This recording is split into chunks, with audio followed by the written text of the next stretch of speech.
नमस्कार। जय हिंद, जय भारत। हमारा भारत देश अनेक देशभक्तों की गाथाओं से भरा हुआ है। उसमें बहुत से ऐसे महापुरुष, महान देशभक्त हैं जिनको हम जानते हैं, लेकिन कुछ ऐसे महापुरुष देशभक्त हुए हैं जो अभी तक अनजान हैं, अर्थात हमारे ज्ञान में नहीं आए। उन्हीं में एक नाम आता है श्री परमानंद जी का।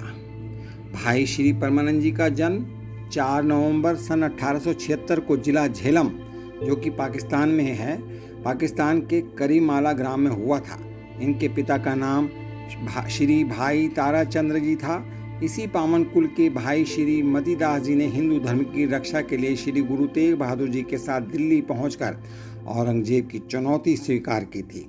सन 1902 में भाई श्री परमानंद जी ने पंजाब विश्वविद्यालय से स्नातकोत्तर की उपाधि प्राप्त की और लाहौर के दयानंद एंग्लो महाविद्यालय में शिक्षक नियुक्त हुए थे। महान क्रांतिकारी भाई श्री परमानंद बहुआयामी व्यक्तित्व के धनी महापुरुष थे। वह आज जहां आर्य समाज और वैदिक धर्म के अनन्य प्रचारक थे, वहीं इतिहासकार, साहित्य मनीषी और शिक्षाविद के रूप में भी इन्होंने ख्याति अर्जित की थी।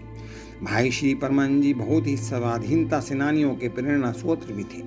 सरदार श्री भगत सिंह, सुखदेव, पंडित राम प्रसाद बिस्मिल, करतार सिंह सराभा जैसे असंख्य राष्ट्रभक्त युवक भाई जी से प्रेरणा प्राप्त कर बलि पथ के राही बने थे। भाई श्री परमानंद अफ्रीका में वैदिक धर्म पर व्याख्यान देने के लिए सन 1905 में अफ्रीका भी पहुंचे। डरबन में भाई श्री परमानंद जी की गांधी जी से भेंट हुई।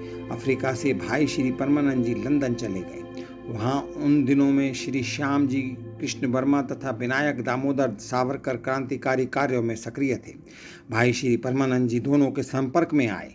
भाई श्री परमानंद जी ने सन 1907 में भारत लौटकर दयानंद वैदिक महाविद्यालय में पढ़ाने के लिए साथ साथ वहाँ के वे युवकों को क्रांति के लिए प्रेरित करने के कार्य में सक्रिय हो गए। सरदार श्री अजीत सिंह तथा लाला लाजपत राय से उनका निकट का संपर्क था।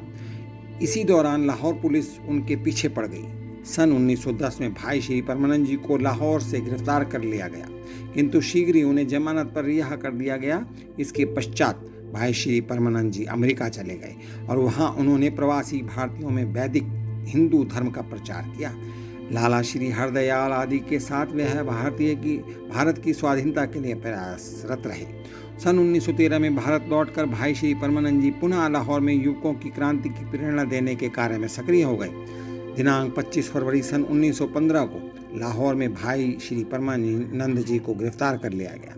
उनके विरुद्ध अमेरिका तथा इंग्लैंड में अंग्रेजी सत्ता के विरुद्ध षड्यंत्र रचने, करतार सिंह सराभा तथा अन्य अनेक युवकों को सशस्त्र क्रांति के लिए प्रेरित करने, आपत्तिजनक साहित्य की रचना करने जैसे आरोप लगाकर फांसी की सजा सुना दी गई। सजा का समाचार मिलते ही देश भर के लोग उद्विग्न हो गए, दुखी हो गए। अंततः भाई श्री परमानंद जी की फांसी की सजा रद्द कर दी गई और उन्हें आजीवन कारावास का दंड देकर दिसंबर सन 1915 में अंडमान यानी कि काला पानी में भेज दिया गया। अंडमान की काली कोठरी में भाई श्री परमानंद जी को गीता के उपदेशों ने सदैव कर्मठ बनाए रखा।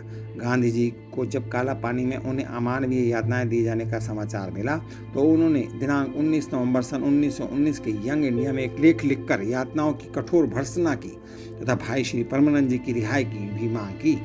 दिनांक 20 अप्रैल सन 1920 को भाई श्री परमानंद जी को मुक्त कर दिया गया। काले पानी की काल कोठरी में 5 वर्षों में भाई श्री परमानंद जी ने जो अमानवीय यातनाएं सहन की, भाई जी द्वारा लिखित मेरी आप बीती पुस्तक में उनका वर्णन पढ़कर रोंगटे खड़े हो जाते हैं।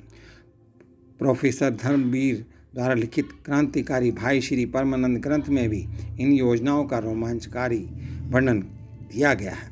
जेल से मुक्त होकर भाई श्री परमानंद जी ने पुनः लाहौर को अपना कार्य क्षेत्र बनाया।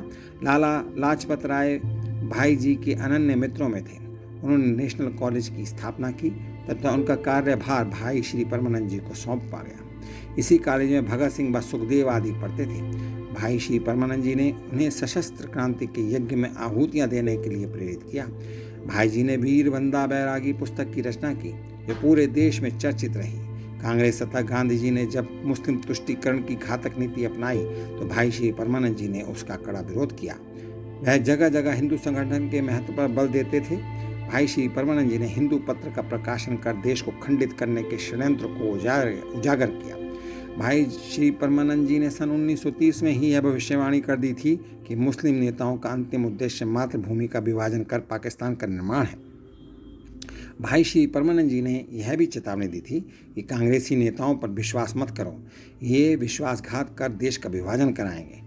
जब भाई श्री परमानंद जी की भविष्यवाणी सत्य सिद्ध हुई, तब भारत विभाजन और पाकिस्तान निर्माण की घोषणा हुई, तो भाई श्री परमानंद जी के दिल में एक ऐसी वेदना पन भी कि वे उससे उबर नहीं पाए। दिनांक 8 दिसंबर सन 1947 को उन्होंने संसार से विदा ले ली।